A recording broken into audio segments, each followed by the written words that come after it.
Hallelujah, hallelujah. બોલો પ્રભુ યીશુ મસીહ કી, બોલો પ્રભુ યીશુ મસીહ કી. તો જ્યારે આપણે વિષયમાં જઈશું, વચ્ચે વચ્ચે તાળી પાડજો, વચ્ચે વચ્ચે આમેન બોલજો. તમને ખબર જ પડી જવું જોઈએ કે કઈ જગ્યા પર આમેન બોલવાનું છે. તમને ખબર જ પડી જવું જોઈએ કે કઈ જગ્યા પર તાળી વગાડવાનું છે. તમારા આશીર્વાદોને તમારે લઈ લેવાનું છે.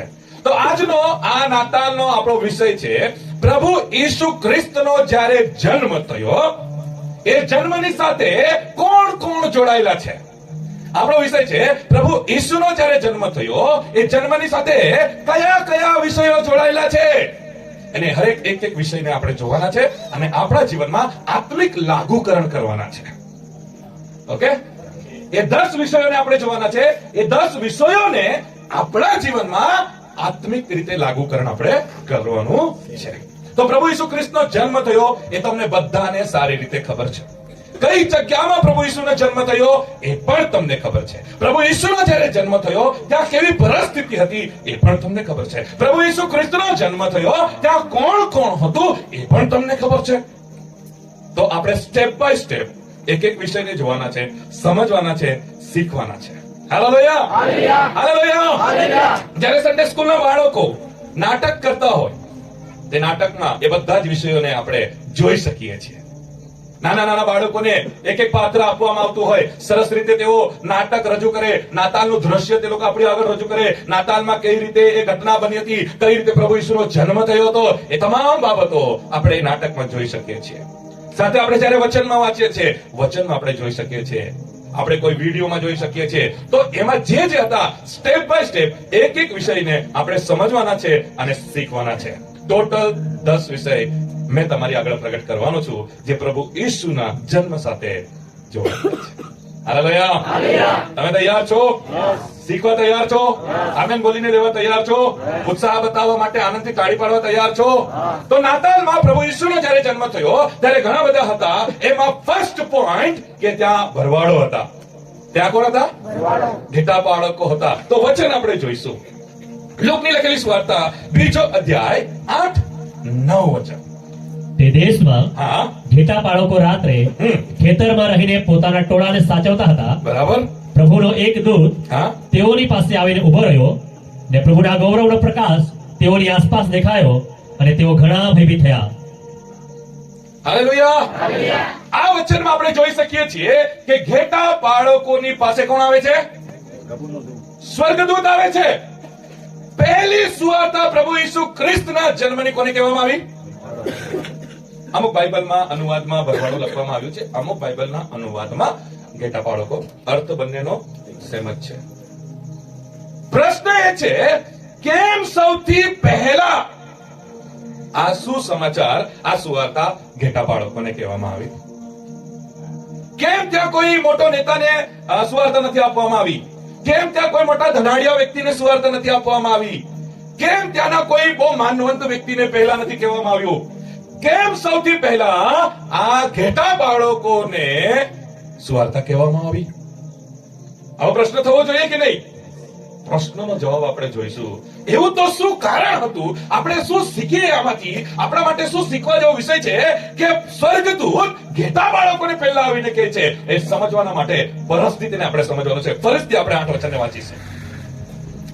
તે દેશમાં હા, ઘેટા બાળકો રાત્રે ખેતરમાં રહીને હા, પોતાના ટોળાને સાચવતા હતા. જ્યાં વાંચ્યું છે ને ત્યાંથી આગળ પછી વાંચો. અત્યાર સુધી આપણે જોઈ ગયા, જ્યારે ઘેટા બાળકોની પાસે સ્વર્ગદૂત આવે છે, એ સમય કેવો છે? બોલો ને, એટલે મને બી ખબર પડે, તમે બી સાંભળતા. એ સમય કેવો છે? રાત્રિનો સમય છે. વિષયને સમજો, પ્રકાશનને સમજો, લાગુકરણ કરજો. સ્વર્ગદૂત ઘેટા બાળકોની પાસે આવે છે, અને ઘેટા બાળકોની પાસે જ્યારે આવે છે ત્યારે એ રાત્રિનો સમય હોય છે. તો રાત્રિના સમયમાં આપણે શું કરતા હોય? અમુક કહેશે નહીં, અમે તો વોટ્સઅપ લઈને બેહી રહેલા ભાઈ. અમુક કહે ના, એ તો અમે યુટ્યુબ ચલાવ્યા કરતા હતા. એ સમયની અંદર રાત્રિનો સમય હતો, અને રાત્રિના સમયમાં હું શું કરું? ઊંઘેલો હોઉં છું. રાત્રિના સમયમાં તમે શું કરતા હોય છે? રાત્રિના સમયમાં આપણે બધા શું કરીએ? તો વિષયને સમજો, વિષયને સમજો. રાત્રિનો સમય છે અને સ્વર્ગદૂત ઘેટા બાળકોની પાસે જાય છે. અહીંયા સુધી સમજી ગયા ને? આગળ કન્ટિન્યુ કરો વચન. માં ઘેટા બાળકો હા. રાત્રે ખેતરમાં રહીને રાત્રે ખેતરમાં રહીને પોતાના ટોળાને સાચવતા હતા. ઓકે, ખેતરમાં રહીને પોતાના ટોળાને, રાત્રિનો સમય અને ખેતરમાં રહીને પોતાના ટોળાને કેવી રીતે સાચવતા હતા? એનો મતલબ આખી દુનિયા ઊંઘતી હતી ત્યારે આ ઘેટા બાળકો સમજ પડે છે શું ચાલી રહ્યું છે? જ્યારે તમે અને હું ઊંઘતા હતા ત્યારે આ ઘેટા બાળકો, રાત્રિનો સમય હતો, બધા ઊંઘેલા હતા અને સ્વર્ગદૂતની પાસે એટલો ટાઈમ નહીં હતો કે કોઈને આવીને કહે કે ઉઠ ઉઠ ઉઠ, મેં આનંદની સુવાર્તા લાવ્યો છું. શું ચાલી રહ્યું છે? પ્રકાશન સમજ પડે છે? સ્વર્ગદૂતની પાસે એટલો સમય નહીં હતો કે સંતોષભાઈને ઊંઘમાં આવીને કહે પહેલા ભાઈ ઉઠને મેં કઈ કહેવા આવ્યો છું. સ્વર્ગદૂતને કોઈ જાગતો જોઈતો હતો જેને ડાયરેક્ટ આવીને બોલી શકે કે હું તારા માટે આનંદની સુવાર્તા લાવ્યો છું. હાલેલુયા! હાલેલુયા! ઘેટા બાળકોની પાસે સ્વર્ગદૂતનું આવવાનું કારણ હતું તેઓ જાગતા. ને એક વાત વિચાર કરો કે સ્વર્ગદૂત ઘેટા બાળકોની પાસે નહીં જતા, ત્યાં કોઈ મોટા નેતા પાસે જતે તો શું કરતે પેલા સ્વર્ગદૂત? ખખડાવતે. પછી અમુક બહુ રૂમ હોય, બહુ ટાઈમ લાગે, પાણી વાણી છાંટું, આટલો ટાઈમ સ્વર્ગદૂત પાસે. એટલે સ્વર્ગદૂતને એવા વ્યક્તિ જોઈતા હતા જે તે સમયમાં, આજે હું ભાઈ બહેનો કહેવા માંગુ છું, ઊંઘવાનું નહીં, જાગતા રહેવાનું. જે આત્મિક જીવનમાં જાગતો છે આજે પણ પરમેશ્વર એની સાથે વાત કરે છે. હાલેલુયા! જે દિવસોમાં પ્રભુ ઈસુનો જન્મ થયો એ સુવાર્તા જાગતા હતા એમને કહેવામાં આવી. આજે પણ પરમેશ્વર એવા લોકોની સાથે વાત કરે છે જે જાગતા છે, જે ચર્ચમાં જાય છે, જે પ્રાર્થના કરે છે, જે બાઇબલ વાંચે છે, જે ઉપવાસ કરે છે, જે પાપથી દૂર રહે છે, જે દાન આપે છે, જે સેવા કરે છે. એ બતાવે છે કે આત્મિક જીવનમાં જાગૃત છે. એ દિવસોમાં જાગતા હતા, એમને સુવાર્તા આપવામાં આવી. આજે પણ જે લોકો આત્મિક રીતે જાગૃત છે દેવ એમની જોડે વાત કરે છે. અને એ અનુભવ તમારા મને બેઠેલા ઘણાઓએ કર્યા હતા કે તમે જો જાગતા હોય તો દેવ તમારી જોડે વાત કરે છે. તો પહેલો પોઈન્ટ, પહેલો વિષય, પ્રભુ ઈસુ ખ્રિસ્તનો જન્મ થયો ત્યાં ઘેટા બાળકો હતા અને તેઓ જાગતા હતા. આપણા જીવનમાં જો આપણાને આશીર્વાદો જોઈએ, દેવનો અવાજ સાંભળવો છે તો આપણે શું કરવાની જરૂર છે? ઘેટા બાળકોની જેમ. પછી આગળ વધીશું. માગીઓ આવ્યા. પ્રભુ ઈસુ ખ્રિસ્તના જન્મની સાથે બીજું કોણ જોડાયેલું છે? માગીઓ. માથીની લખેલી સુવાર્તા 2 અધ્યાય, પહેલી ને બીજી કલમ. માથીની લખેલી હવે સુવાર્તા. હા, હેરોદ રાજાના સમયમાં હા. યહૂદિયાના બેથલેહેમમાં ઈસુ જન્મ્યો. ઈસુ જન્મ્યો ત્યારે જુઓ, જુઓ, માગીઓએ પૂર્વથી યરુશલેમમાં આવીને પૂછ્યું કે માગીઓ પૂર્વથી યરુશલેમમાં આવીને પૂછ્યું, યહૂદીઓનો જે રાજા જન્મ્યો છે હા, તે ક્યાં છે? બસ અહીંયા સુધી. હવે આપણા બીજા વિષયમાં આપણે આવીએ. પ્રભુ ઈસુના જન્મ સાથે કોણ જોડાયેલું છે? માગીઓ. બાઇબલ એમ કહે છે આ માગીઓ યરુશલેમમાં આવ્યા, પણ બાઇબલ એ નથી કહેતું કે કયા ગામથી આવ્યા. ક્યાં આવ્યા એ લખેલું છે. ક્યાં આવ્યા લોકો? પણ ક્યાંથી આવ્યા ગામનું નામ લખેલું છે, દિશાનું નામ લખેલું છે. માગીઓ કયા દિશા તરફથી આવ્યા? ટોટલ કેટલી દિશા છે? બોલો. કઈ કઈ? પૂર્વ કઈ બાજુ, ઉત્તર કઈ બાજુ? એ વિષય નથી આપણો. આપણો વિષય છે માગીઓ પૂર્વ દિશા તરફથી આવ્યા. ગામનું નામ નથી ખબર, પણ હું તમને એવી રીતે કહેવા માંગુ છું કે એમણે એક લાંબી મુસાફરી કરીને આવ્યા. એક લાંબી મુસાફરી કરીને આવ્યા, પૂર્વ દિશાથી આવ્યા. કદાચ મહિનો લાગ્યો હશે, 2 મહિના લાગ્યા હશે, અઠવાડિયું લાગ્યું હશે, પણ એ એક મુસાફરી કરીને આવ્યા, યરુશલેમ આવ્યા, પ્રભુને મળવા આવ્યા. તો આત્મિક જીવનમાં લાગુકરણ થાય છે. જો માગીઓ પૂર્વ દિશાથી લાંબી મુસાફરી કરીને પ્રભુને મળવા આવ્યા, બાજુમાં દેવળ છે તો જતા નથી. લાગુકરણ થયું ને આપણું? ત્યાંની સિચ્યુએશન આપણી સાથે થાય ને. ઘણા વડીલો પાસેથી મેં આવે સાક્ષી સાંભળી. અહીંયા પણ કદાચ વડીલો આવી સાક્ષી આપશે. દીકરા, અમારે ગામમાં દેવળ નહીં હતું, એ પેલા ગામમાં જતો હતો, ટિફિન બાંધી લેતા હતા, રોટલો બાંધી લેતા હતા, ગાડી ભીની કઈ નહીં, બહુ દૂર ચાલવું પડે. આજે તો ગાડી હોય છે પણ જતા જ નથી. આજે પરમેશ્વરે એટલો બધો આશીર્વાદ આપ્યો છે કે અમુક લોકોના ઘરમાં ગાડી છે ને ગામમાં જ દેવળ છે. તો હા, 9 નો ટાઈમ હોય તો 9 નથી આવી રહેતા. આવા લોકો સાહેબ કહેવાય. સાહેબ, આ લોકોને સાહેબ કેવું પડે.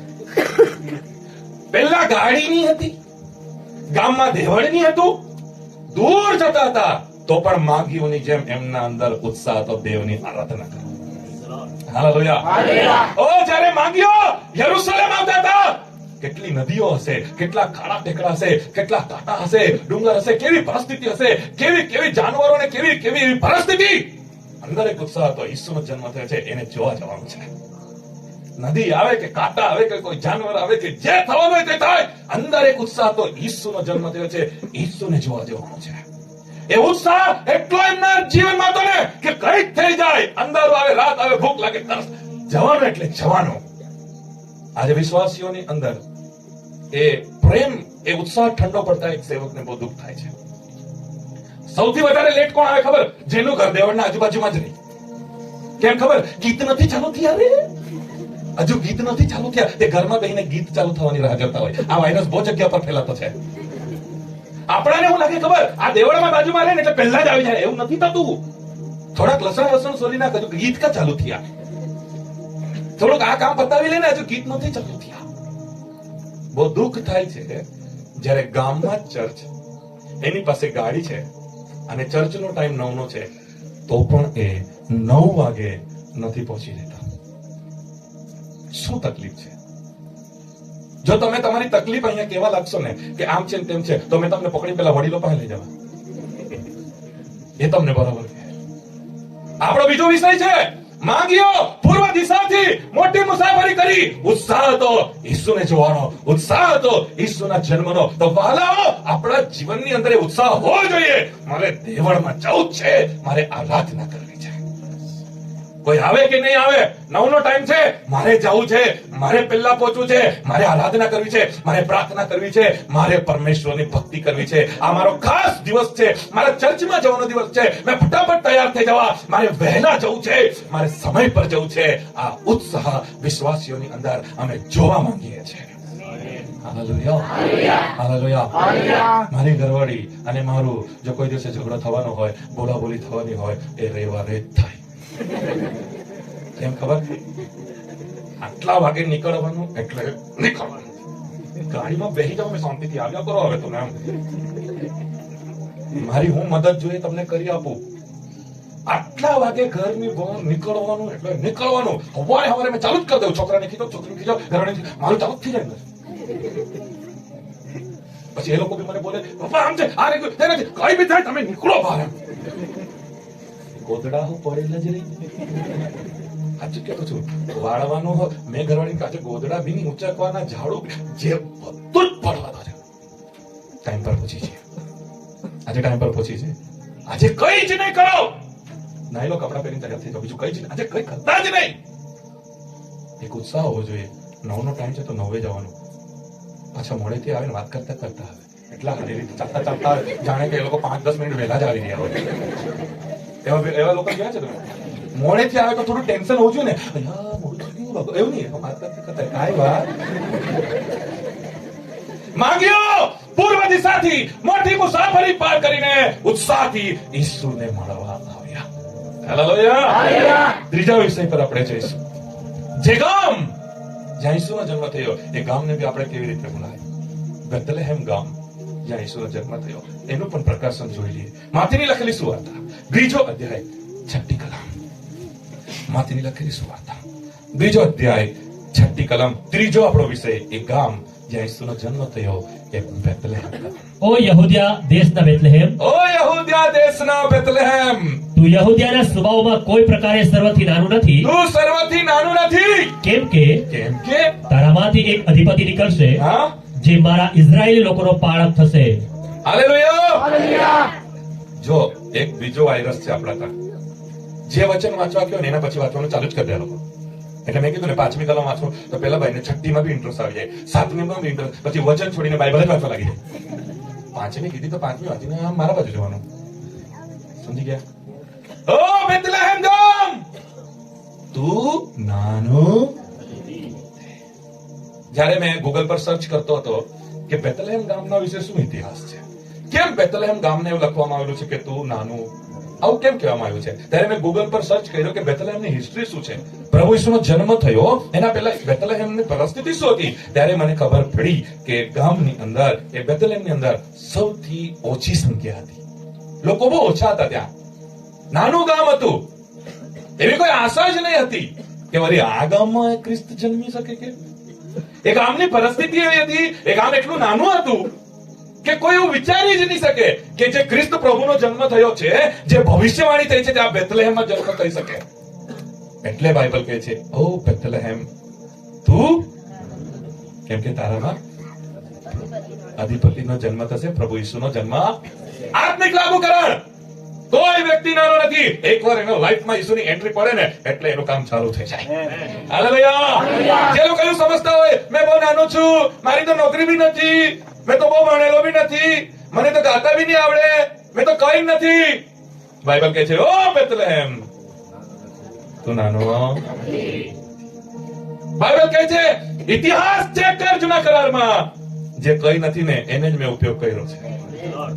તમને કહું છું, પરમેશ્વરની એક રીત છે, કોને તૈયાર કરવાનું, કોને મોકલવાનું, કોને ઉપયોગ કરવાનો, એ રીત હું તમને કહું છું. જે લોકો પોતાને એવું સમજે છે હું કશું જ નથી, જે લોકો પોતાને એવું સમજે છે મારામાં કઈ જ નથી, જે લોકો અરીસામાં પોતાને જોઈને એવું લાગે છે મેં કેમ આવો, જે લોકો પોતાની પરિસ્થિતિને જોઈને એમ કહે છે કે મારી સાથે કેમ આવો, આજે તમામ લોકોને હું વચનમાંથી સેવક તરીકે પ્રોત્સાહન આપીને કહેવા માંગુ છું, ઓ બેથલેહેમ તું નાનો. કોઈ વ્યક્તિ નાનો નથી. ઈશ્વર હરેકને પ્રેમ કરે છે, હરેકને ઉઠાવે છે, હરેકને ઉપયોગ કરે છે. તે બેથલેહેમ એક એવો સમય હતો જ્યાં લોકો એવું માનતા હતા આ તો બહુ નાનું ગામ છે, આ બેથલેહેમમાંથી તો શું સારું થાય, આ બેથલેહેમ તો આવો. પરમેશ્વર એ જ બેથલેહેમને આજે હરેક વ્યક્તિ ઓળખે છે. એ બેથલેહેમ ગામને હરેક વ્યક્તિ ઓળખે છે. જ્યાં જ્યાં ઈસુનું નામ આવે છે ત્યાં ત્યાં બેથલેહેમનું નામ, જે નાનું હતું, જેને લોકોના જીવનમાં કઈ વેલ્યુ નહીં હતી, એકવાર એ જ બેથલેહેમમાં ઈસુનો જન્મ થયો. એ બેથલેહેમને આજે બહુ વેલ્યુ છે. હાલેલુયા. અને ગૂગલમાં જ્યારે મેં આ જોતો હતો ને વાંચતો તો ખબર પડી, ઈસુનો જ્યારે જન્મ થયો એ જ બેથલેહેમમાં, એ બેથલેહેમ ગામ બહુ મોટું થયું, બહુ મોટી સંખ્યા થઈ, ડેવલપ થયો, સુધારો થયો, ઉન્નતિ થઈ, કેમ કે જે નાનું હતું ત્યાં ઈસુ આવી ગયો. જ્યારે તમે કશું જ નથી અને તમારા જીવનમાં ઈસુ આવી જાય તો તમારી ઉન્નતિ થાય, પ્રગતિ થાય, તમે આશીર્વાદિત થાઓ. હાલેલુયા. તો આપણે ચોથા વિષયની અંદર પ્રવેશ કરીએ.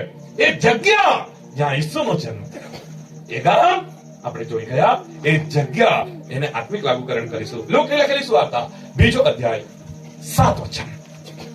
લોકની લખેલી સુવાર્તા 2 અધ્યાય 7 વચન. અને તેણે હા પોતાનો પ્રથમ દીકરો જન્મ્યો, હા તેણે તેને લુગડામાં લપેટીને ગભાણમાં સુવાડ્યો, ગભાણમાં સુવાડ્યો. કારણ કે તેઓને સારો ધર્મશાળામાં જે કઈ જગા નહોતી. કોઈ જગા નહીં હતી. તો આપણો ચોથો વિષય છે ગભાણ. પ્રભુ ઈસુના જન્મની સાથે જોડાયેલા વિષય આપણે જોઈ રહ્યા છે, જે પ્રભુ ઈસુના જન્મના સમયમાં જોડાયેલા છે. તો આપણે હમણાં જોવાના છે એ જગ્યા જ્યાં પ્રભુ ઈસુનો, તો પ્રભુ ઈસુનો જન્મ છે એ જગ્યાને શું નામથી ઓળખાય? ગભાણ. પ્રભુ ઈસુનો જન્મ એ ગભાણમાં થયો. આત્મિક લાગુકરણ આપણા જીવનમાં શું લાગુ થાય? એ દિવસોમાં પ્રભુ ઈસુનો જન્મ ગભાણમાં થયો. આ દિવસોમાં પ્રભુ ઈસુનો જન્મ આપણા હૃદયમાં થાય. હાલેલુયા. હાલેલુયા. પણ બાઇબલ કહે છે ગભાણમાં એના માટે જન્મ થયો કેમ કે એ સ્થાનમાં કોઈ જગ્યા નહીં હતી. એના માટે પ્રભુ ઈસુનો જન્મ ક્યાં થયો? શું આજે તમારા હૃદયમાં જગ્યા છે? તો આ નાતાલમાં પ્રભુ ઈસુ ગભાણમાં જન્મ નહીં લેશે. આ નાતાલમાં પ્રભુ ઈસુ હૃદયમાં જન્મ લેશે. હાલેલુયા. શું ચાલી રહ્યું છે સમજી રહ્યા છો? હૃદયમાં કોઈ પહેલેથી જગ્યા બુકિંગ કરી રાખી છે. એને કેવો થોડું હટ નાતાલ છે. હૃદયમાં જઈને ઓલરેડી બધું રિઝર્વેશન કરી રાખ્યું ને એને કેવું ખસી જા. આ હૃદયમાં ઈશ્વરનો જન્મ થવાનો છે. હાલેલુયા. કેટલા જણા તૈયાર છે કે હા આ નાતાલમાં ईश्वर जन्म था? क्या मैं आपके हाथ देख सकता हूँ? क्या आप आपके जैकेट में से हाथ निकाल सकते हैं? क्या हाथ उठा सकते हैं? सो हाथ उठाવીને કહી શકો છો થોડી વારના માટે કે મારા હૃદયમાં ઈસુનો જન્મ થાય. પાછા જેકેટમાં નાખી લેજો.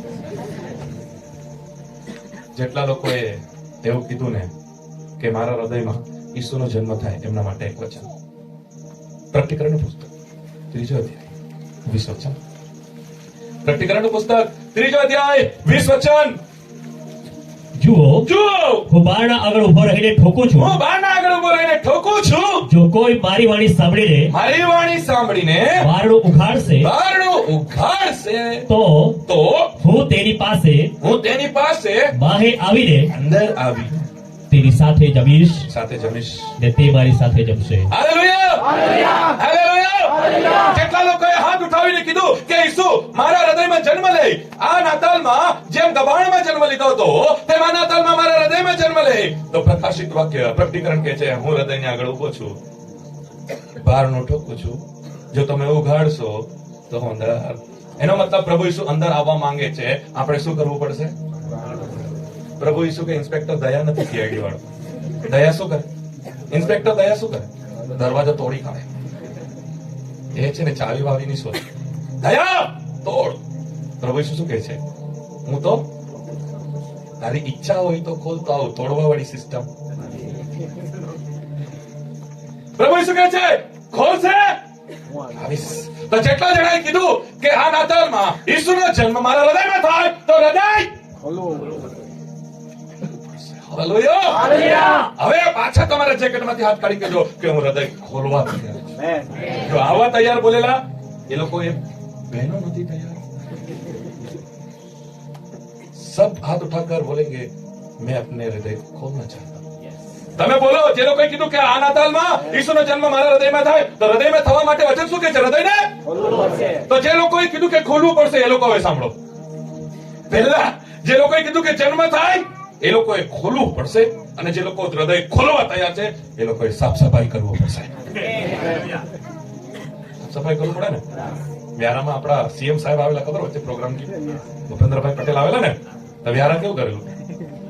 લાઇટિંગ, બમ્પર બધા હટાવી દીધા. રસ્તો રાતો રાત સાફ સફાઈ પાણીથી ધોઈ કાઢ્યો. જ્યાં જ્યાં ભીતડા હતા ત્યાં બધા વિરાટ કોહલી, સચિન તેંડુલકર ને આ બધાના ફોટા.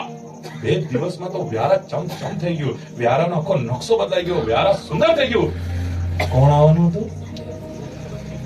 હા, ને આજે હૃદયમાં કોણ આવવાનું?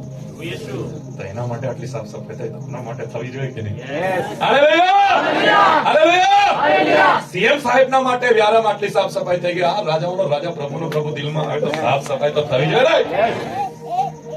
તો સાફ સફાઈ કરીશું, કચરો કાઢીશું, કેસર વેસર હોય તો કાઢીશું, જે કઈ હોય તો બધું અંદરથી કાઢીશું, ચોખ્ખું કરીને કહીશું પ્રભુ વેલકમ.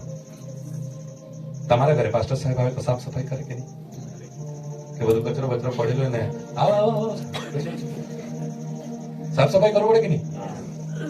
જો હું તમને મારા ઘરનો દાખલો કહું છું, પ્રચાર નહીં કરતા બધી બાજુ જે મારી વાતો બધું કેવું તમને, તમારા માટે જ કેવું છું કે તમારી સાથે મારું કનેક્શન છે. મેં જ્યાં પહેલા ઘરે રહેતો હતો ને, ત્યાં અમારું જે ઘર હતું ને, એ બેડરૂમ એ જ, હોલ બી એ જ ને કિચન હોય જ, એક જ રૂમ હતો એમ. એક જ રૂમમાં હોલ, એક જ રૂમમાં બેડરૂમ, એક જ રૂમમાં. એટલે તમે વિચાર કરો કેવું હોય. કચરું તો પડેલું જ હોય, કારણ કે અમારું ઘર એક જ રૂમ હતું એમ. ઉઠા ને જરાક ચાલ્યા એટલે કિચન, આમ ફર્યા એટલે હોલ, એટલે તાને તાજ બધું.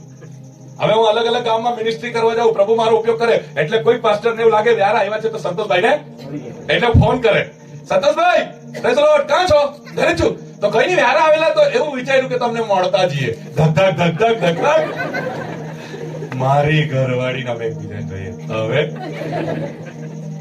હું કાં બેહાડું? અમારા ઘરમાં એક પલંગ હતો. હા, ટેન્શનમાં થાય પણ કેમ એટલે હું કહેતો હા આવો ને સાહેબ, હારું તો આવતા છે, ઉચકો. મેં મારી ઘરવાળી બધું છે બધું ઉચકીને પલંગના નીચે, પછી બેડશીટ ઉપર નાખી દે, ખુરશી મૂકી દે, કમ્પ્લીટ રૂમ છે કાચર. પછી પાસ્ટરો આવે, ખુરશી પર બેસે, ચાય ગયા એટલે પછી બધું કાઢો, અંદર જે બધું મૂકી દીધેલું બધું કાઢો. એટલે કોઈ આપણા ઘરે આવે તો આપણે શું કરવું પડે? દાખલો એના માટે આપ્યો કે કોઈ આપણા ઘરે આવે તો. એટલે ગભાણમાં પ્રભુ ઈસુનો જન્મ થયો હતો, પણ આ નાતાલમાં હરેક વ્યક્તિના હૃદયની અંદર પ્રભુનો જન્મ.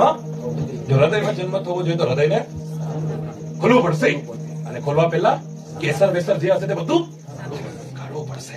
5મો વિષય જે પ્રભુ ઈસુના જન્મ સાથે જોડાયેલો છે, માથીની લખેલી સુવાર્તા 2 અધ્યાય 9 વચન. માથીની લખેલી સુવાર્તા 2 અધ્યાય 9 વચન. 5મો વિષય છે એ તારો.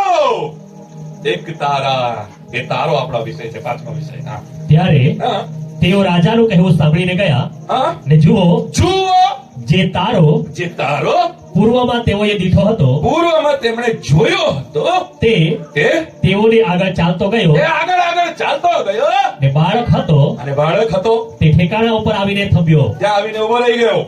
હાલેલુયા. આ બધું જુઓ, આગળ નહીં વાંચતા.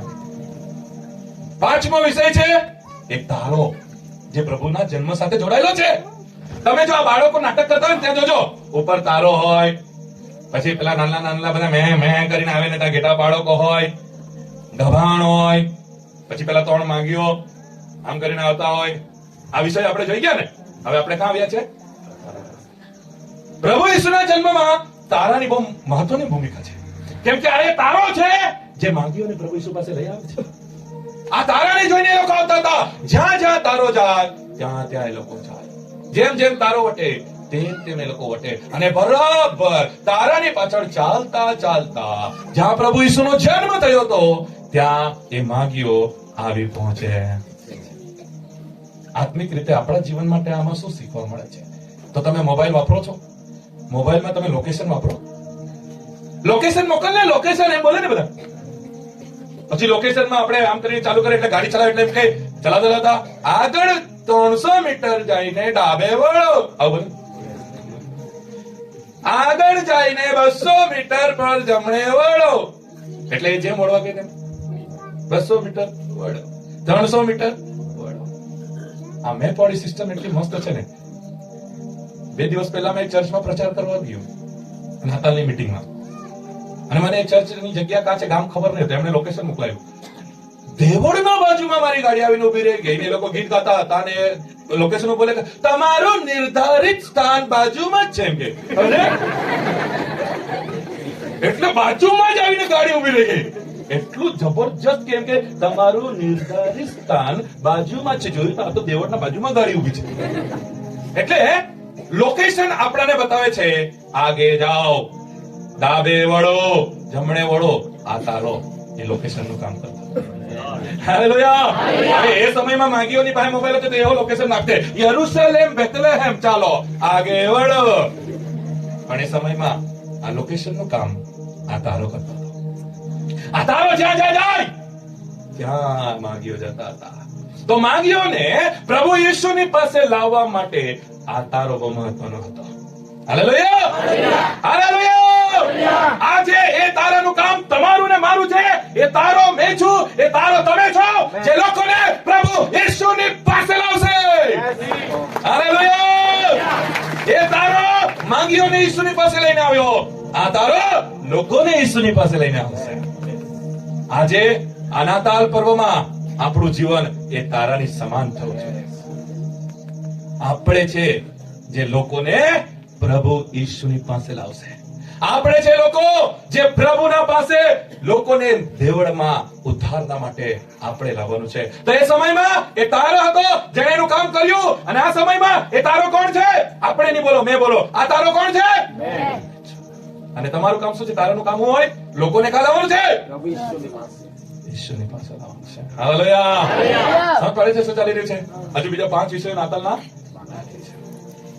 જ્યારે હું કહું છું એ તારો મેં છું, એ તારો તમે છો, એનો મતલબ શું છે ખબર? તમને જોઈને લોકો આવવું જોઈએ. તમને જોઈને તમારી પાછળ પાછળ પાછળ પાછળ પ્રભુની પાસે આવવું જોઈએ. એવો પ્રકાશ તમારી અંદર હોવો જોઈએ. ત્યારે લોકો તમને જોઈને આવશે કે આ કાં જાય છે, આ કેમ આવો દેખાય છે, આ કેમ આવો થઈ ગયો, આનું જીવન કેમ આવું થઈ ગયું, જતો કાં છે? તમે તારો બની જશો, તમારા પાછળ પ્રભુની પાસે લોકો આવશે. આ પોઈન્ટને સમજાવવાના માટે આ વિષયને એક દાખલો આપવા માંગુ છું. બહેનો બહુ ખાસ રીતે સમજી જશે. બજારમાં આપણે જઈએ ને, બજારમાં નાતાલના કપડા લેવા જઈએ કે તો કપડાની દુકાનોમાં જ્યારે તમે કપડા લેવા માટે જાઓ તો બહાર કઈ પૂતળા મૂકેલા ખબર? ટાલિયા ટાલિયા ટોપી બોપી પહેરેલા ને એમ કરીને ઉભા રહીને આમ ઉભા રહીને ટી શર્ટ ને સાડી, પૂતળા મૂકેલા ખબર? આ પૂતળા કેમ મૂકેલા ખબર? દુકાનમાં તમને ખેંચીને લઈ જવા. એ પૂતળા પર એવી સાડી પહેરાવેલી હોય ને કે બહેનોને લાગે આ સાડી પહેરે ને તો મેં બી આવી જ દેખાવ. પણ એવું થાય કે નહીં થાય મેં નહીં જાણું. પણ પૂતળા પર સાડી એવી ઓઢાવેલી હોય ને, એવી રીતે પહેરાવેલી હોય ને કે બેનને એવું લાગે મેં આવી જ દેખાવા જો આ પહેરાતો. હવે દેખાય કે નહીં દેખાય એ બીજી નંબરની વાત છે. પણ એ માને તો આવું જ કે આ સાડી પહેરીને આ કેવી દેખાતી છે કે તો મેં જો મેં મારા ઘરનો એક કિસ્સો કહેતો છે. તમે બહેનો બહુ સારા, પણ મારી ઘરવાળીની એક વાત કહેતો છું. અમે ઘરે જઈને લડાઈ લેવું. એક દુકાનમાં અમે સાડી લેવા ગયેલા, સાબુદાણા વાળી સાડી. એટલે એના ઉપર પેલું કઈ આવે કે નહીં, એટલે દુકાનવાળાએ કીધેલું આ સાડીનું નામ છે સાબુદાણા વાળી સાડી. પેલું હું કે એના પર સાબુદાણા તો પેલું ડિઝાઇન હતી ટીપકા ટીપકા. તમારી ઘરવાળીને છે ને એ સાબુદાણા વાળી સાડી બહુ ગમેલી. તો એ સાડીને કેવી રીતે ગમે? બહાર એક બહેન ઉભી હતી ને એને પેલું પહેરીને મસ્ત ઉભી હતી. એટલે મારી ઘરવાળીએ પેલો પુતળો જોયો ને એટલે એમ કે આ સાડી બહુ મસ્ત છે. તો અમે દુકાનમાં એ પુતળો જોઈને અંદર ગયા. પેલા દુકાનવાળાને મેં એવું કીધું પણ પેલી બહાર છે ને એવી બતાવે એમ. તો એમાંની જેટલી બી પેટર્ન હતી ને મારી ઘરવાળીને કિસ્સો યાદ આવતો હશે હમણાં. એટલે બહુ હસતી છે. તો એ જેટલી બી સાબુદાણા વાળી સાડી હતી ને બધી પેલા કાઢી. એ તો ખાલી દેખાડવા માટે પેલું પહેરાવી મૂકી કીધી કે ઘરાક અંદર આવે. એને એટલી બધી દેખાડી ને તો બી મારી ઘરવાળીનું ધ્યાન કાઢું ખબર પેલી પહેરીને મૂકી. એનું ધ્યાન તો મારી ઘરવાળી એને શું કીધું ખબર? પેલા પૂતળાએ પહેરેલી છે ને એ બતાવો એમ. તો પેલો દુકાનવાળો કે એ બધી આ એક જ છે એમ. તમને સાચું તો મેં પૂતળા પરથી ઉતારીને મંગાવી. સાચેમાં કેવું છું, તમને સાચું કેવું છું. એટલું બધું કન્ફ્યુઝન આવેલું કે મેં કીધું પેલી ઉતારીને જ આપી દે એમ. તો પૂતળા પરથી કાઢીને ફોલ્ડ કરીને અમે સાડી લાવેલા. એટલે ઘણી બધી વખત શું થાય, આજે પૂતળા બહાર મૂકેલા ને આપણને ખેંચે. કેમ ખેંચે ખબર? આવું પહેરા તો મેં બી આવું જ દેખાવા એમ. એને જોઈને આપણે કપડા લેવા માટે જઈએ. આપણે તારો છે આપણા જીવનને જોઈને કોઈ દેવળ માંગો છે. એ પુતળાને જોઈને કપડા લેવા લોકો જાય. એ તારાને જોઈને માંગ્યો ઈસુ પાસે આવે. આપણા જીવનને, આપણા સ્વભાવને, આપણી વાણી વર્તનને જોઈને કોઈ કે કેવું જોઈએ ત્યાં જ્યાં જતો છે ને ત્યાં જવા તો મેહો સુધરી જવા. અરે આ બહુ દારૂ પીતો હતો, ક્યાં જતો છે? સુધરી ગયો ને મેહો ત્યાં જવા. અરે આ તો બહુ ગરીબીમાં હતો તો ઘડી લઈને ફરતો છે, જતો ક્યાં છે? મેહો જવા. આ તો બહુ વર્ષોથી માંદો પડેલો હતો, અરે એકદમ સારો થઈ ગયો, આ જતો ક્યાં છે? આપણે તારો બનીને લોકોને પ્રભુની પાસે લાવીશું. હાલેલુયા. સાતમો વિષય જે પ્રભુ ઈસુના જન્મ સાથે જોડાયેલો છે, માથીની લખેલી સુવાર્તા 2 અધ્યાય 11 વચન. અને હા ઘરમાં જઈને તેઓએ હા. બાળકને તેની મા મરિયમની પાસે દીઠો હા ને પગે પડીને તેનું ભજન કર્યું. આ માંગ્યો ત્યાં પ્રભુ ઈસુનો જન્મ થયો હતો, ત્યાં આવ્યા અને પગે પડીને બાળક ઈસુનું ભજન કર્યું. ઓકે, આગળ. પછી તેઓએ હા પોતાની જોડી છોડીને પોતાની બેગ ખોલીને સોના તથા લોબાન તથા બોળનું તેને નજરાણું કર્યું. હાલેલુયા. તો આપણો હમણાંનો વિષય છે, એ ખાલી હાથે નહીં આવ્યા પણ એ પ્રભુના માટે ગિફ્ટ લાવ્યા. એટલે જ્યારે તમે નાટક જોવો ને તો ત્યાં ગિફ્ટ બી મૂકેલા પેલા લોકો આમ આવતા હોય. પછી એક એક જણ ગિફ્ટ મૂકે પ્રભુ ઈસુ પાસે. થાય ને તો મારો વિષય છે ગિફ્ટ. માંગ્યો આટલા દૂરથી પ્રવાસ કરીને આવ્યા, સાથે ગિફ્ટ પણ લાવ્યા. ખાલી હાથે નહીં આવ્યા. અમુક લોકો ઋતિક રોશન છે, ખાલી હાથ આયે તે આમ ખાલી હાથ જાયેંગે, કઈ લઈને નહીં આવે ને કઈ લઈને નહીં જાય. પણ આ માંગ્યો પૂર્વથી નક્કી કરીને ઘરેથી લાવ્યા કે કઈક લઈને જઈશું. આ વચનનો અડધો જ ભાગ આપણે કરીએ છીએ. અડધો ભાગ શું છે ખબર? નમીને ભજન ને પછી નીકળી ગયા. આપણે આવું જ કરીએ. આપણે અડધો ભાગ જ કરીએ. આપણે કયો ભાગ કરીએ? આવ્યા, ભજન કર્યું, હાલેલુયા, પ્રેઝ ધ લોર્ડ. પણ બાઇબલ કહે છે આવીને ભજન કર્યું અને પછી એમની બેગમાં જે ગિફ્ટ હતું તે ગિફ્ટ કાઢીને. આજે હરેક વિશ્વાસીના નાતાલમાં સંદેશો છે કે જ્યારે તમે પ્રભુની પાસે આવો તો કંઈક લઈને આવો. હાલેલુયા. ખાલી હાથ નહીં આવો, કંઈક તો તમે લઈને આવો. જે તમારી પાસે હોય પ્રભુને આપવા માટે તમે લઈને આવો. સાહેબ, આપણો વિષય છે માંગ્યો આટલા દૂરથી આવ્યા, ગિફ્ટ લઈને આવ્યા. આપણે બધા જ્યારે પણ પ્રભુની પાસે જઈએ તો આપણે પણ કંઈક ને કંઈક ગિફ્ટ લઈને જઈએ. સવાલ એ છે કે ત્યાં તો પ્રભુ ઈસુનો જન્મ થયો, ત્યાં લુગડામાં લપેટેલો બાળ પ્રભુ ઈસુ ત્યાં જોવામાં આવે છે. એટલે લોકો ગિફ્ટ. આજે ગિફ્ટ કેવી રીતે ઈસુને આપીએ? બાઇબલ કહે છે સ્વર્ગમાં તે દેવો આપની સાથે છે. તો આજે ઈસુને ગિફ્ટ કેવી રીતે આપીએ? પ્રશ્ન તો આ પણ થાય ને. તો મુદ્દો એ છે આપણો કે માંગ્યો, ગિફ્ટ લઈને આવ્યા, આપણે પણ ગિફ્ટ લાવવાનું. તો ગિફ્ટ આપવાનું કોને? કેમ કે એમણે તો પ્રભુ ઈસુને આગળ મૂક્યા. એના માટે એક દાખલો હું તમને આપવા માંગુ છું. જે બહેનો હોય ને, માતાઓ જેમના પેટમાં બાળક હોય, હે ને, બાળક હોય તો સમજો જેના પેટમાં બાળક છે એ બાળકને જો જલેબી ખવડાવવાની હોય તો કેવી રીતે ખવડાવાય? બહેનો, પેટમાં બાળક છે, બાળકને જલેબી ખવડાવવી છે, કે હા, કેવી રીતે? મારે બેનના પેટમાં જે છોકરું છે, એના પેટમાં જે છોકરું છે, એ છોકરાને મારે જલેબી ખવડાવવી છે, કે તમે નહીં બોલી શકો? માતા, પણ આપણો ટાર્ગેટ માતા છે જ નથી.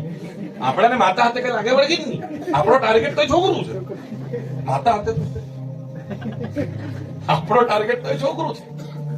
વિષય છે છોકરાને જલેબી કેવી રીતે ખવડાવવું. પેટમાં છોકરું છે, એ છોકરાને જલેબી કેવી રીતે ખવડાવવું? તમારી વાત સાચી છે. બીજો કોઈ રસ્તો? એ માને ખવડાવશો ને તો એ જલેબી ખાઈ જશે છોકરાના. છોકરો એવી રીતે જ પોષણ થાય. માં જે ખાય ને તે જ છોકરાના પેટમાં જાય. એટલે માને ખવડાવશો એટલે ઓટોમેટિક. તો ઈસુને ખવડાવવું હોય તો શું કરવું પડે? કોઈકને તો ડાયરેક્ટ કોન્ટેક્ટ તો નહીં થાય ને. ડાયરેક્ટ જલેબી ખાય પેટમાં, જલેબીનું ઇન્જેક્શન નહીં. કોઈ સિસ્ટમ છે કે બાળક ડાયરેક્ટ ખાય? માં જ ખાય ને. તો ઈસુને જો તમારે ગિફ્ટ આપવું હોય, એના સેવકોને ગિફ્ટ આપો, તમારા પાસ્ટરને ગિફ્ટ આપો. જ્યારે પાસ્ટર ખાશે એ કોના પેટમાં જશે?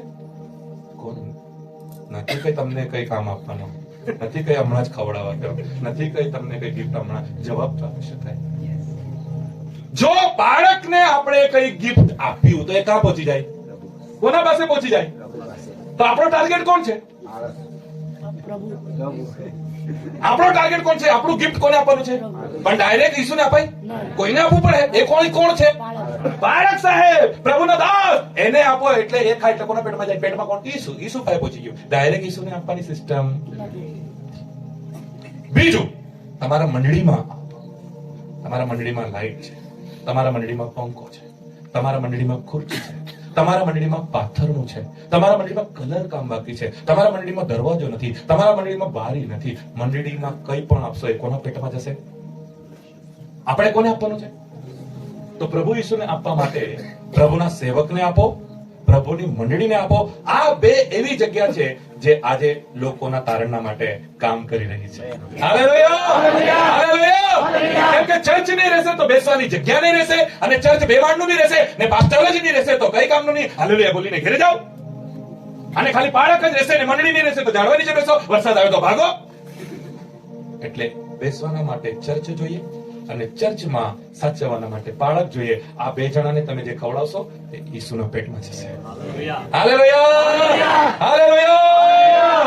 તો આપણો વિષય છે માગીઓ પૂર્વથી મુસાફરી કરીને ખાલી હાથ નથી આવ્યા, કઈક લઈને આવ્યા. તો દરેક વિશ્વાસી ભાઈ બહેનને મેં કહું છું, તમારા બાળકને કંઈક આપો, તમારા મંડળીને કંઈક આપો. તમે જુઓ કે પંખો બંધ છે, તમે જુઓ કે ઘડિયાળ બંધ છે, આમાં સેલ નથી, તમે જુઓ પાથરનું ફાટી ગયું છે, તમે જુઓ મંડળીમાં હું શું કરી શકું, અને મંડળીમાં આપશો એ તમે ઈસુને આપેલું કહેવાશે. તમારા બાળકના બૂટ જુઓ, તમારા બાળકના કપડા જુઓ, તમારા બાળકની પરિસ્થિતિ જુઓ, એ તમને સ્વર્ગમાં લઈ જવા માટે મહેનત કરે છે. તો પૃથ્વી પરનું તો આપી શકાય કે નહીં? બાળકે બોલવાની જરૂર નહીં પડે, એ આત્માના માટે દોડે છે.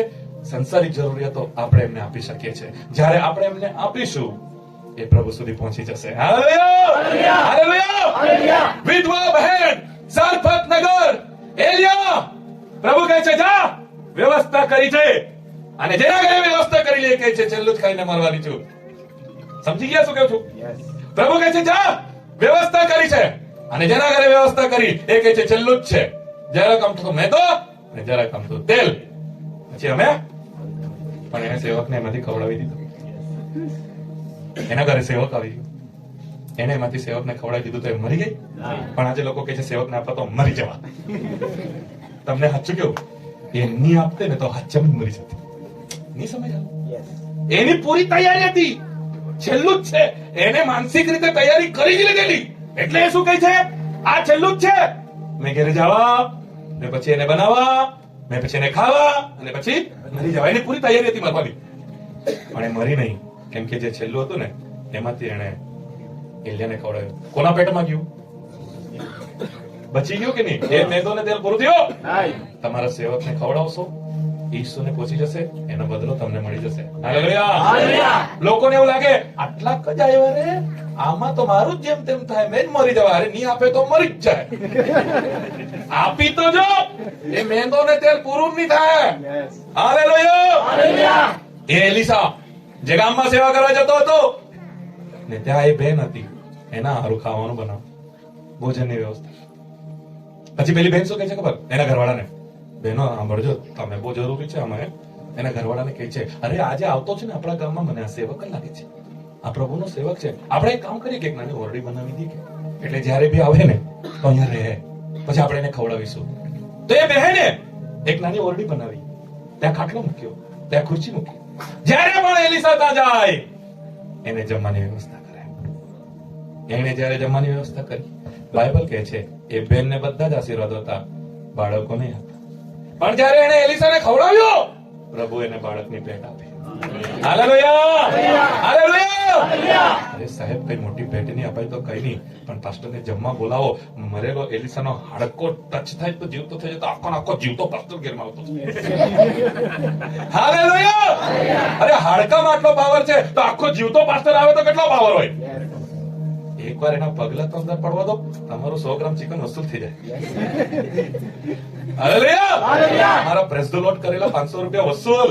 જે કઈ ભેટ આપો ને, એ ભેટનો બદલો એના પગલા પડે ને, એટલે 2-3 ગડબડી કરવા વાળા તમારા ઘરમાં ફરતા હોય ને, ભાગો.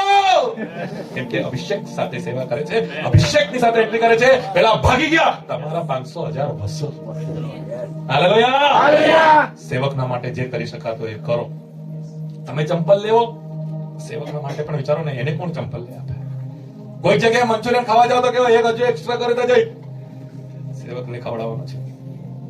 100 રૂપિયાની માછલી કરજે, હજુ 50ની સોની એક્સ્ટ્રા એક થેલી હજુ બાંધી દે. હપ્તા ચાલુ થઈ જાય કે તમારા દેવા બેવામાં જતા રહે નહીં. એટલે કોઈને એવું લાગે 100 ગ્રામ પાછું 100 રૂપિયાનું મારા ઘરે લઈ જતો છું માછલી, પાછું પાસ્ટર આવું લઈ જાવ તો પાછા હપ્તા ભરવું પડે બજેટ ફાઇનાન્સ ના. હોળા તો નહીં ને. આશીર્વાદ મેળવી तुम्हाला આશીર્વાદ. કહા તા પેટ મેં છોકરાને જલેબી ખવડાવાય નાય, માં ખાશે પેટમાં જશે. તમારા બાળકના માટે જે કંઈ કરશો એ ત્યાં જશે, તમારા મંડળીના માટે જે કંઈ કરશો ત્યાં જશે, અને ત્યાં જશે તો એ પાછું ફરીને ડબલ ટિબલ આશીર્વાદ બનીને તમારી પાસે. હાલેલુયા. આગળ વિષયમાં જઈએ. માથેની લખેલી સુવાર્તા 2 અધ્યાય 3 કલમ. પ્રભુ ઈસુના જન્મ સાથે હજુ કોણ જોડાયેલું છે? અને હા, એ સાંભળીને હેરોદ રાજા ગભરાયો. ઓ હેરોદ રાજા. આપણા વિષયમાં જન્મમાં હેરોદ રાજા આવ્યો છે. હા, ને તેની સાથે હા. આખું યરુશલેમ પણ ગભરાયું. ઓ પ્રભુ ઈસુનો જન્મ થયો, આ રાજા તો ગભરાઈ ગયો. કેમ કે રાજા એક જ હોય ને, આ બીજો કોણ આવ્યો? આ બીજો રાજા કોણ આવ્યો? આ એ રાજા છે જે રાજાઓનો રાજા છે. ખાલી તો બજાના છે. હાલેલુયા. રાજા ગભરાઈ ગયો કેમ કે ઓરિજિનલ રાજાએ જન્મ લીધો છે. આત્મિક રીતે આપણા માટે શું લાગુકરણ છે? આ પૃથ્વી પર આ જગતનો અધિકારી કોણ છે? બાઇબલના પ્રમાણે ગયા નાતાલમાં મેં શીખવેલું ચિત્રો દોરીને, યાદ છે? આ જગતનો અધિકારી કોણ? શૈતાન.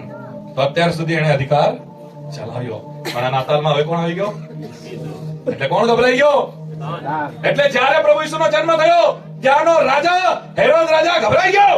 આજનો રાજા જે શૈતાન છે, જે બીમારીથી રાજ કરે છે, શ્રાપથી રાજ કરે છે, બંધનોથી રાજ કરે છે, ગરીબીથી રાજ કરે છે, લોકોને પરેશાન કરે છે, જ્યારે એકવાર આપણા હૃદયમાં ઈસુનો જન્મ થાય એટલે આ જગતનો અધિકારી શૈતાન ગભરાઈ જાય છે. હાલેલુયા. હાલેલુયા. જો ઈસુનો જન્મ થશે, શૈતાન જતો રહેશે. આગળ વધીશું, સમયને બચાવીશું. આગળનો આપણો વિષય માથીની લખેલી સુવાર્તા 1 અધ્યાય 21 અને 22. આ જે પોઈન્ટ છે લગભગ આ 8મો પોઈન્ટ છે. 8મો વિષય જે પ્રભુ ઈસુના જન્મ સાથે જોડાયેલો છે, અને 1 કલાક પૂરો થયો છે.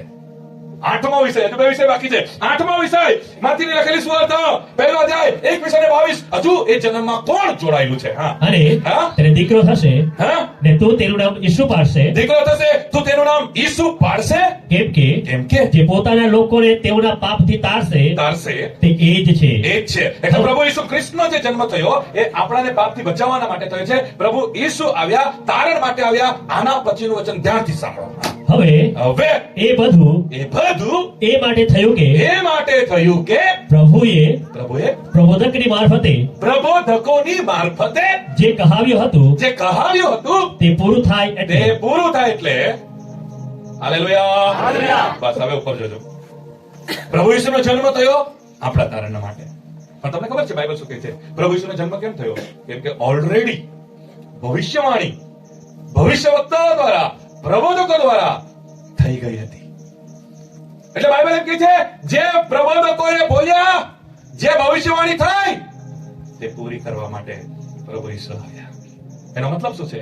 પ્રભુ ઈસુનો જ્યારે જન્મ થયો ત્યાં ઘેટા બાળકો હતા, ત્યાં તારો હતો, ત્યાં માંગીઓ હતા, ત્યાં ગિફ્ટ હતું, અને બીજું કોણ કોણ હતું? જો આપણે જોઈ ગયા, હેરોદ રાજા ગભરાયો હતો, ગભાણ, અને બધામાં પરમેશ્વરનું વચન જોડાયેલું હતું. હાલેલુયા. નાતાલ એ પ્રભુના વચનને પૂર્ણ કરે છે. જે ભવિષ્યવક્તા દ્વારા બોલવામાં આવ્યું એ વચનને પૂરું થતા આપણે નાતાલમાં જોઈ શકીએ છીએ. તમારો 8મો વિષય છે પરમેશ્વરનું વચન. જે કંઈ બોલવામાં આવેલું તે થયું છે. એટલે વહાલાઓ, હું તમને બધાને કહેવા માંગુ છું, જે વચન પર તમે વિશ્વાસ કરશો એ તમારા માટે થશે. હાલેલુયા. યશાયાએ જે લખ્યું તે માથીમાં પૂરું થાય છે. આપણો જે પરમેશ્વર છે તે વચનનો પરમેશ્વર છે. બોલે છે, કરે છે. જે લખેલું છે તે થાય છે. બોલેલું હતું કુંવારી દ્વારા પ્રભુ ઈસુનો જન્મ થશે, માથીમાં થયું. બાઇબલ કહે છે પ્રબોધકો દ્વારા જે બોલાયું તે થયું છે. એ જ રીતે વહાલાઓ, બાઇબલના જે વચન પર તમે વિશ્વાસ કરશો એ થશે. હું ગરીબ નથી, હું ધનવાન છું, વિશ્વાસ કરશો થશે. હું સાજો થયો છું, દેવે મને સાજાપણું આપ્યું છે, બાઇબલમાં લખેલું છે એ થશે. દેવે બોલ્યા છે વચનમાં મને છુટકારો મળશે, થશે. બાઇબલમાં લખેલું છે કે તું પૂંછડી નહીં સિર બનશે, એ થશે. બાઇબલમાં લખેલું છે તું ઓછીનું લેશે નહીં આપશે, એ થશે. કારણ કે યશાયામાં લખેલું તે માથીમાં પૂરું થયું છે. હાલેલુયા. હાલેલુયા. બસ તમારે વચનમાં ઊભા રહેવાની જરૂર છે. જે થોડોક સમય છે એમાં આપણે 2 વિષયો પણ કવર કરીશું, અને એ 2 વિષયો છે એમાં 9મો વિષય છે સ્વર્ગદૂત. 9મો વિષય શું છે? તો જ્યાં જ્યાં તમે નાતાલને જોશો ત્યાં ઘેટા બાળકો રહેશે, ત્યાં માંગીઓ રહેશે, ત્યાં તારો રહેશે, બધું જ રહેશે, અને ત્યાં એક સ્વર્ગદૂત આવી રીતે ત્યાં ઉભો રહે છે. એટલે પ્રભુ ઈસુનો જન્મ થયો તેમાં સ્વર્ગદૂતની પણ બહુ મહત્વની ભૂમિકા છે. મરિયમને જઈને કહે, યુસુફને જઈને કહે, બધું સેટિંગ હાચવી લે છે. આને બી કે તેને બી કે આખું બધું હેન્ડલિંગ કરી લે છે, લીડિંગ કરી લે છે. હાલેલુયા. એટલે સ્વર્ગદૂત પ્રભુ ઈસુના જન્મ સાથે જોડાયેલા છે. વહાલાઓ, આજે પણ સ્વર્ગદૂત આપણી સાથે રહે છે. તેઓ દેખાતા નથી, પણ પરમેશ્વરના પસંદ કરેલા વ્યક્તિઓને જ્યારે તકલીફ આવે છે તેમને મદદ કરતા હોય છે. હું એક દાખલો આપા, તમે સમજી જશો કે સ્વર્ગદૂત હોય છે. 99% પાસ્ટરો આ પ્રાર્થના કરતા હોય છે. 99% સેવકો આ પ્રાર્થના કરતા હોય છે.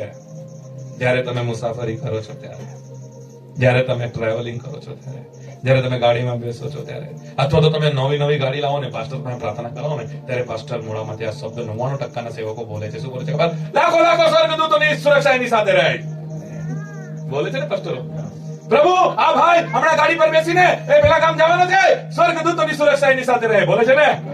એના માટે બોલે છે, કારણ કે આજે પણ સ્વર્ગદૂતો આપણને સુરક્ષા આપે છે. હાલેલુયા. એ નાતાલમાં સ્વર્ગદૂતોએ પણ બહુ જ મહત્વની ભૂમિકા નિભાવી છે.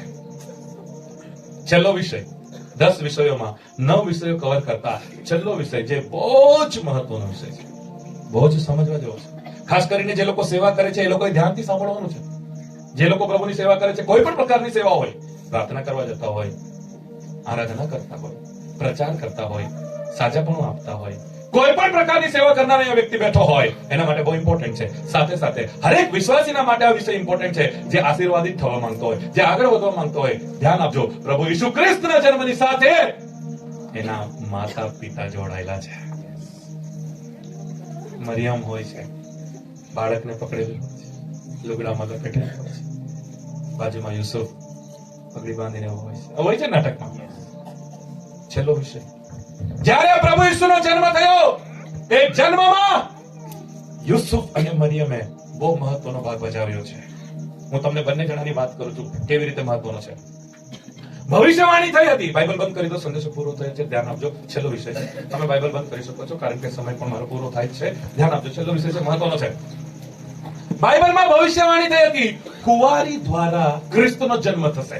અને કુંવારી દ્વારા તો અમુક એવી બહેનો હતી જે લોકો બાઇબલનો અભ્યાસ કરે છે, એ લોકોને એવું માનવું છે કે એ સમયમાં એવી બહેનો હતી જે કુંવારી રહેતી હતી, જે લગ્ન નહીં કરતી હતી, અને કુંવારી રહીને એવી ઈચ્છા રાખતી હતી કે વચનમાં લખેલું છે કે કુંવારી દ્વારા જન્મ લેશે, એ કુંવારી મેં હોવી જોઈએ અને ખ્રિસ્ત મારા દ્વારા જન્મ.